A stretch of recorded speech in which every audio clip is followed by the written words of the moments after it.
কিভাবে আমোদ প্রমোদে কেটে যেত তার দিন। আমি তো মরে যাব, মরে যাওয়ার সঙ্গে সঙ্গে পড়ে যাবে কান্নাকাটির ভিড়।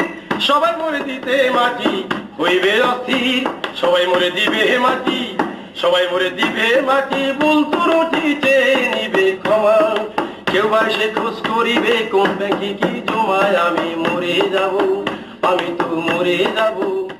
এ আসলে মানুষ নয়, মানুষরূপী পশু, জঘন্য সন্ত্রাসী, নরঘাতক। সারা দেশের মানুষ এই খুনির বিচার চায়। তার যদি বিচার না হয় তাহলে বোঝা যাবে যে দেশে কোনো আইনের কোনো প্রয়োগ নাই। বিচার আমাদের এই খুলনার বুকে হোক, আমরা এটা চাই। শিকদারের ফাঁসি চাই, শিকদারের বিচার চাই।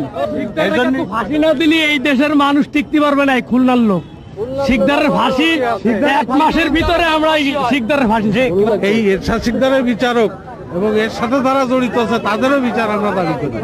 এরশাদ শিকদার তো বের হওয়ার প্রশ্নই ওঠে না। এই ধরনের, আমি নামটা উচ্চারণ করলাম, আসলে উচ্চারণ করাও ঠিক হয়নি আমার পক্ষে। এই ধরনের ক্রিমিনালের নাম উচ্চারণ করতে চাই না আমি।